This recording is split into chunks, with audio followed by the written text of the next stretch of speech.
John Henry Pop Lloyd was born on April 25th, 1884, and he was nicknamed El Cuchara, which is spoon in Spanish. He was an American baseball shortstop and manager in the Negro Leagues, and he's generally considered the greatest shortstop in Negro League history.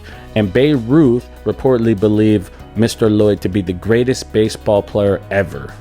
He was a heavy hitter, usually batting cleanup during his prime, but also knew how to play inside baseball and was an expert place hitter and bunter. Mr. Lloyd was also a renowned shortstop, ranked by most experts as second only to Dick Lundy among black shortstops before integration, and was referred to as the Black Wagner, a reference to Pittsburgh Pirate Hall of Famer Honest Wagner. On Lloyd, Mr. Wagner said, "It's an honor to be compared to him." Known for his gentlemanly conduct, Mr. Lloyd was probably the most sought-after African-American player of his generation.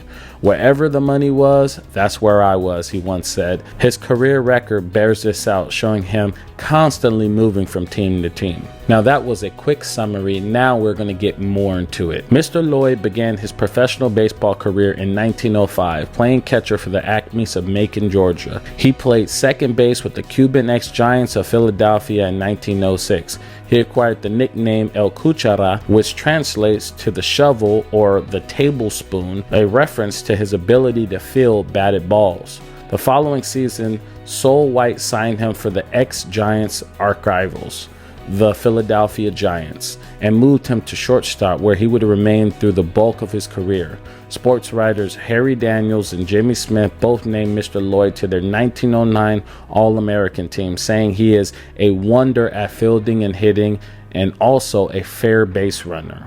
In 1910, Mr. Lloyd accepted Rube Foster's invitation to join the Chicago Leland Giants, where he anchored a team that Foster described as the greatest of all time. He rejoined White on the newly organized Lincoln Giants in 1911, batting .475 against all competition. Mr. Lloyd took over as a player manager for 1912 and 1913, and in the latter year, the Lincolns defeated the Chicago American Giants in a playoff series to become the undisputed champions of black baseball. In 1914, Mr. Lloyd traveled west again to play for the American Giants. He split the 1915 season between the New York-based Lincoln Stars and the American Giants, then spent all of 1916 and 1917 with Foster's teams. In 1918, Mr. Lloyd served as a player manager of the Brooklyn Royal Giants, leaving the club early to work for the Army Quartermaster Depot in Chicago.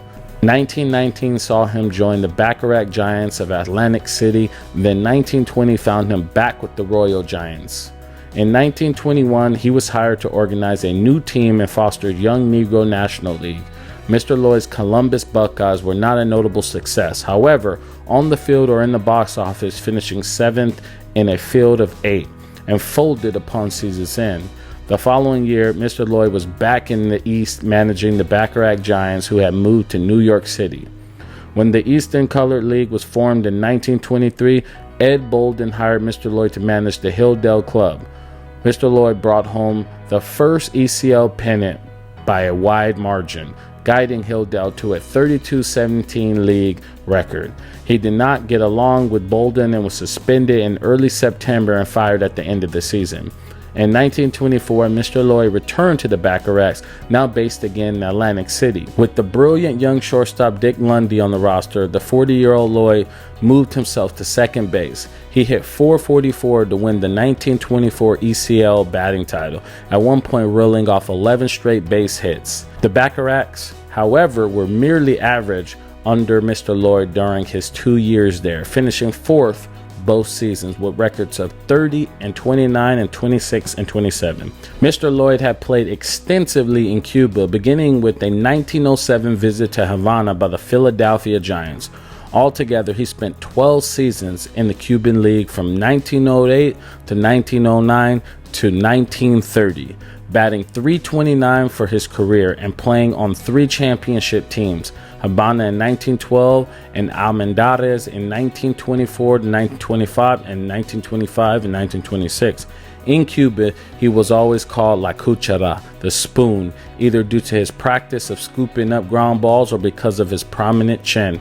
According to the historian John Henry, Mr. Lloyd batted .337 in the Negro Leagues. According to a recent study sponsored by National Baseball Hall of Fame that covers the organized post-Negro Leagues, Lloyd batted .343 with the .450 slugging percentage.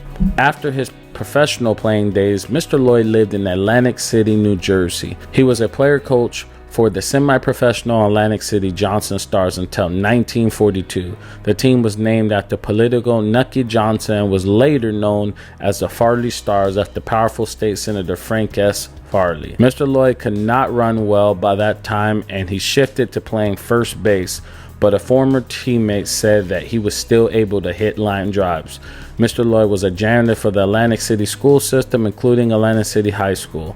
Though he did not have any children, Mr. Lloyd became a popular coach in the local youth baseball league, and he passed away in 1964. Mr. Lloyd was posthumously inducted into the Baseball Hall of Fame in 1977. So I was drawn to this story because of one, his name I think is pretty cool, John Henry, and two, because he was regarded as one of the best shortstops of all time in the Negro Leagues. And I thought that was pretty cool because I seen that he also had a nickname that was El Cuchara, which means the spoon. Basically, if you hit a ground ball to shortstop, you were out because he was going to scoop it up and throw you out. So I thought that was pretty cool when I started reading the story and learning about him, and I wanted to share that. So I want to thank you guys for watching. If you like this, hit the like button, subscribe to the channel, especially if you're new here. I'm Jermaine Curtis, former Major League Baseball player, and in this month I am showcasing black baseball players who played before me and carved the way. So if you're interested in that, definitely click that like button, and if you're interested in that, definitely hit the subscribe button because more is going to be on the way, with one coming tomorrow. So with that being said, I'll see you in the next video. Thank you, and I'm signing out.